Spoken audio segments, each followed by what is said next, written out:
need to know clearly what they're standing for, what their mission is, what their purpose is. It doesn't have to be so rigid, but they need to have a clear direction. Building businesses, being successful in their job, in their career, they're doing all the right things. They're even doing well in their family, in their relationships. But one of the biggest things their lack of purpose is costing them is their peace. The peace that they feel with them. They will say it in this way. It's like, my mind is never at peace. I cannot be present. I feel disconnected at times. I feel like I'm doing all the right things, but in my experience, I'm overwhelmed. I'm disconnected. I'm not happy. I'm not joyful.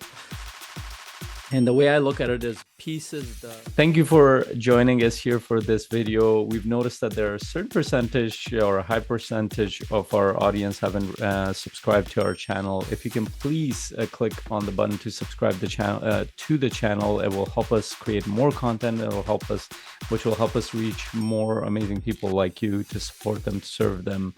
So please click on the subscribe button, and I'll see you on the next video. Thank you. Bye. Let's jump in. We might have others jumping in, but I'd say it's one of my favorite topics for a couple of reasons. One, that it really is the foundation of pretty much everything we do, and it's not as obvious to a lot of high achievers as as I would think it would be, because even when I was starting to talk about these things, I thought this was just a me thing or just certain type of people thing.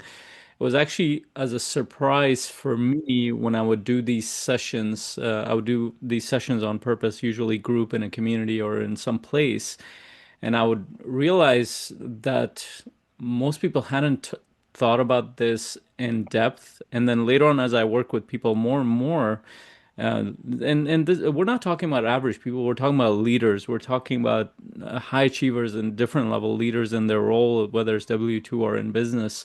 They start to realize that not only that this is important, but they start to realize that there's a cost to not being clear on your purpose. So our topic today is, what is really the cost of not being clear on your purpose? And I want to kind of dig into that. Before I go to the cost, I'll circle back to the cost in a little bit, and we'll have a chance at the end to talk about it a little bit, and then we'll go deeper on Thursday's session. What do we mean by purpose? Essentially, what we mean is, why are you here? And that's such a vague and kind of philosophical type of question, but it actually has utility in our day-to-day life. And I'll go into that a little bit, but ultimately it's your why. And now it's a big topic in the world of personal development, leadership, growth, sales, all kinds of stuff. But most people look at it as like this thing that will help me show up better. And they will kind of set up a why statement. This is why I am doing this.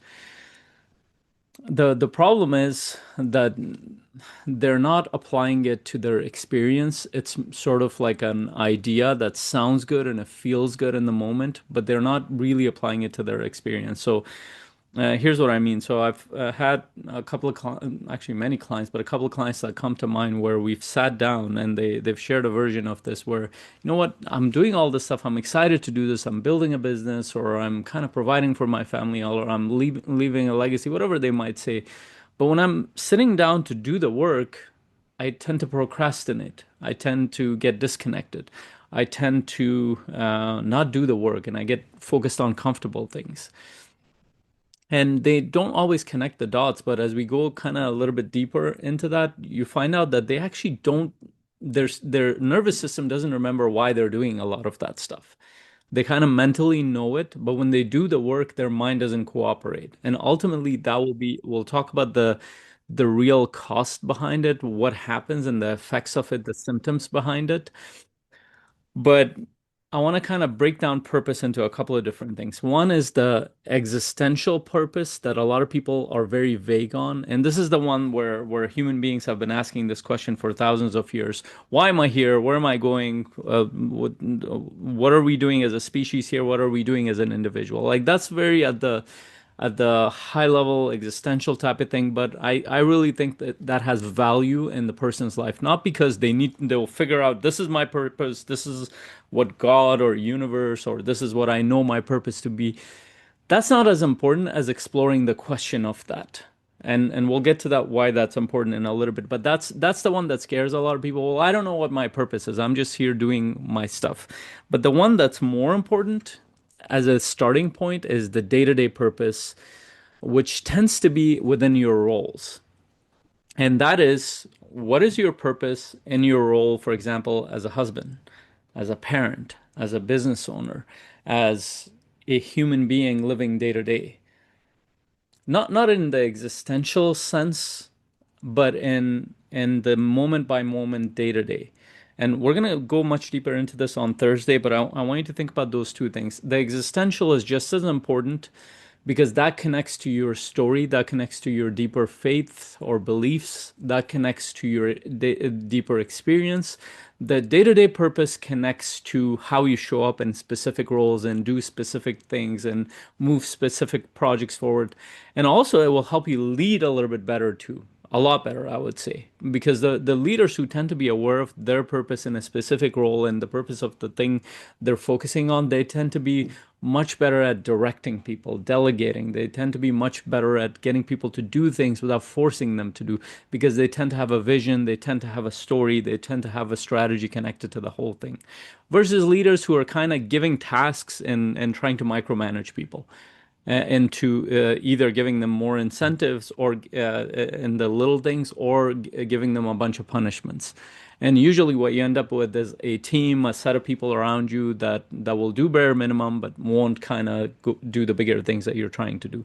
And you end up with this frustration of, well, how come nobody does anything around me? How come I'm the only one who keeps moving forward? Well, that's because there's a piece of purpose you're not clear on and you're not able to communicate. That usually connects to a vision. I'll come back to both of these, why they're important, but I want to talk about this. This is what I alluded to, mental versus experiential. This is the real crux of what I've found in my sessions, why most people struggle with this, because the experiential side is connected to feeling the purpose. It's a lot like gratitude. You can say, I'm grateful for something, but you might not feel it. You kind of, I should be grateful for this. It kind of, the tone is like that. But when you actually feel grateful, your nervous system acts very differently. Purpose is very similar. When it's experiential, you're like, this is my path, this is my role, this is my calling. I'm meant to do this. When it's only mental, you're like, well, this is why I'm doing this. You're just sharing that to other people. Or you have it in your mind, but it hasn't sunk in your nervous system in the depth of your identity. It's not there. And the reason why I think there's a block for most people is because what stops us is our own story, our own history. And this is where a lot of people will come in and say, you know what, I don't know my purpose. And usually where I go deeper in is, well, tell me a little bit about your story. And when they go into their story, there's a lot of discomfort that comes in. So it's actually the emotions that tend to block the story that gives them the data for them to understand the purpose. There's a quote that I learned in the spiritual world where if you really want to understand your purpose, understand your contrast. What the spiritual teacher said, the significance of that is that most people don't know what their real struggles were, and their struggles are usually connected to their story, and the story usually has the data to help them understand what they're meant to be doing in their day-to-day life. There's a contrast that's happening, and we know this kind of in the day-to-day, like you don't know the value of not having money, the value of money if you didn't have money. Like if you had money all the time, if you were a rich person, you would never understand the value if nobody taught you that. But if you struggle to get money, you understand the value of it. This is part of the reason why generational wealth ideas break down, because the next generation, unless you train them to understand the value of it, they don't know what the hell it is. You struggled with it, they didn't struggle with it. And that's a problem that investors deal with. Active problem when they, or at least if they're aware of it.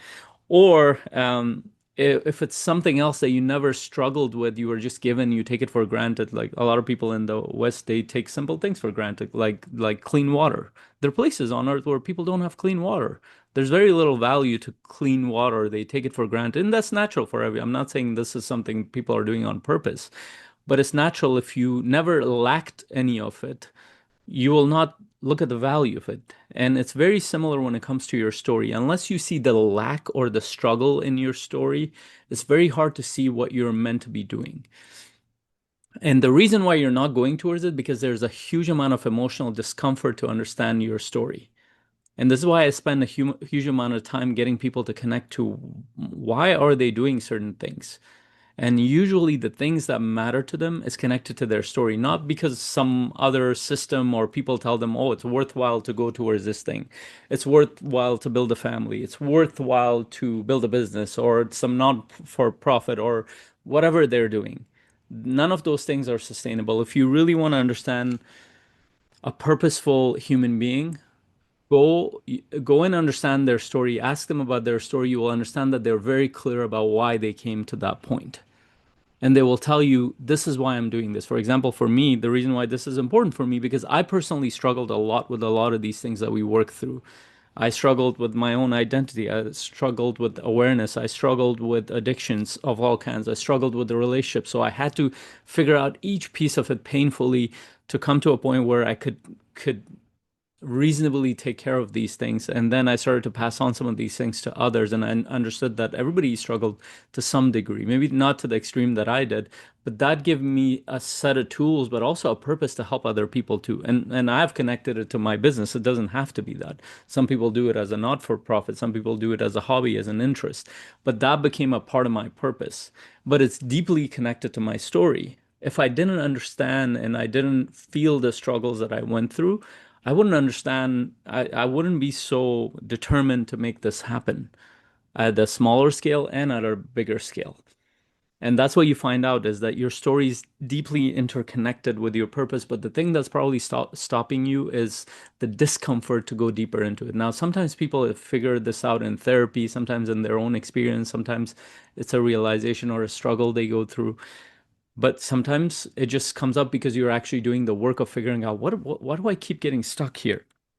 So now that I've kind of explained purpose a little bit, what is the connection between the story, the experiential, and day to day, I want to go into some of the costs. The real cost, I would say if I were to boil it down, it's time and energy. And here are the symptoms that people say. People will say that I am overwhelmed. I am disconnected. I'm overthinking. I'm procrastinating. And usually they'll be like, well, I don't have a clear system. I don't have a clear plan. And it might be true, some of those things are true, but I have seen people with barely any kind of plan, barely any kind of system.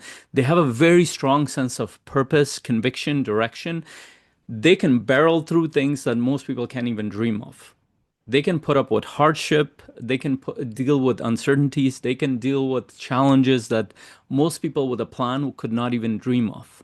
That's why that they pull out a level of energy that most other people can't do it. And if you really want the evidence of this, if you don't have it in your own experience, go study some of the most powerful people around you, like leaders that inspire you, people who have created changes in the world, in governments, in systems, in business, in any industry, in any walk of life, in their family. You will find that they had a very clear purpose. They did not care about anything outside of what mattered to them. And when they got like that, they would move forward. Now, there are two places where systems that have taken advantage of that. One is religion. Religion understands that purpose is a big thing. That's why they leverage that heavily. That's why people are taught about purpose early on in pretty much every religion. It's like your purpose is to do this thing that God has asked you to do. Now, a lot of times it's vague for people, but even that vague thing that pushes and pulls people. The second one is military. If you look at every kind of military service, it's heavy on mission and purpose.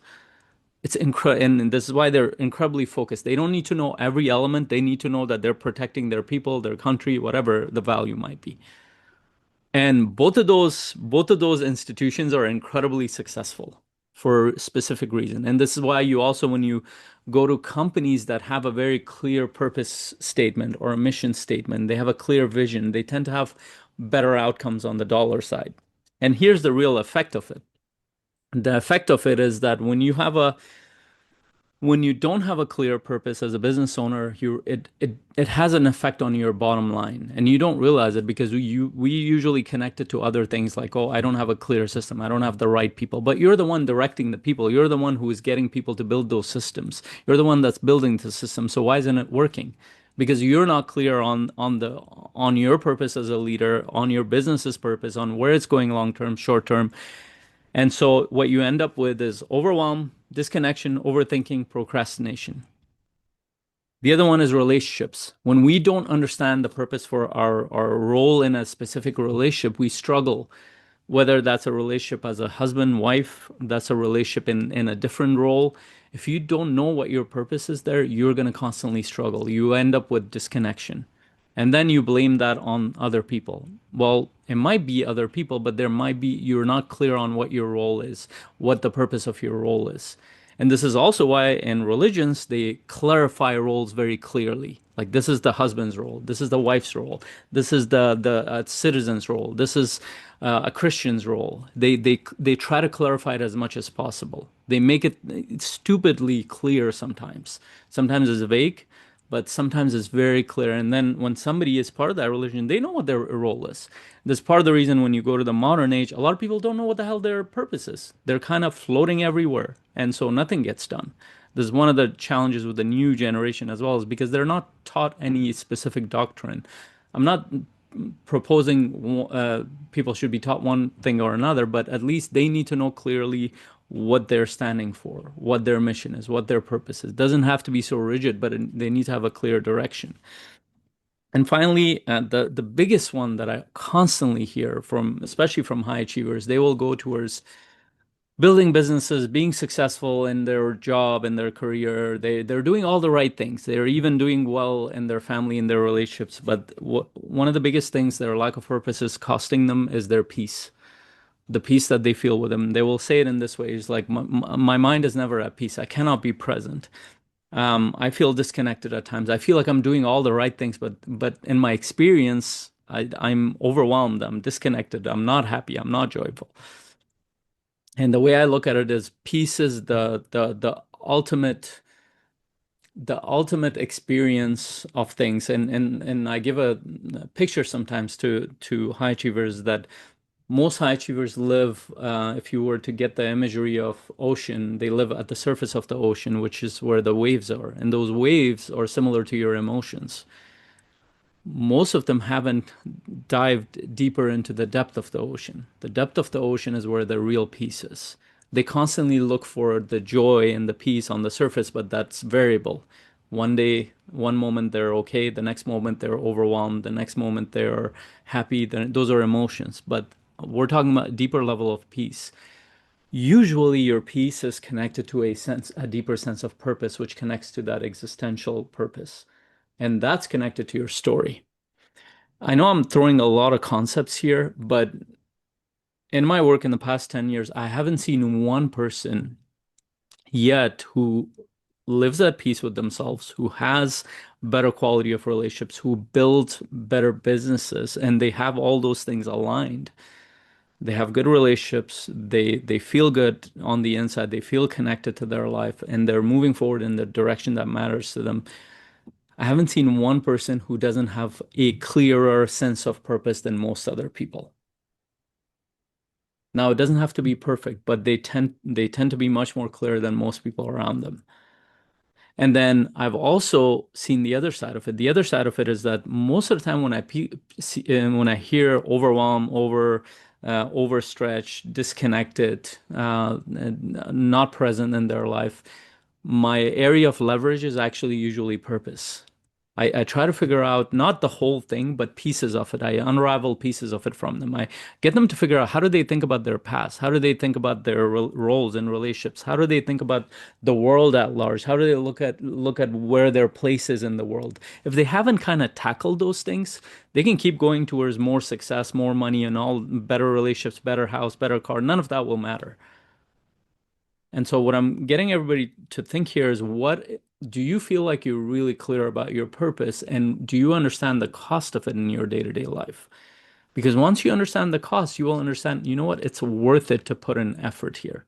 And the starting point of that might be is, are you clear about the day-to-day things in your life that you need to be purposeful in? How clear are you, and where can you get more clear? And then doing the deeper work of understanding the existential piece of it, at least asking the questions. I'll pause here.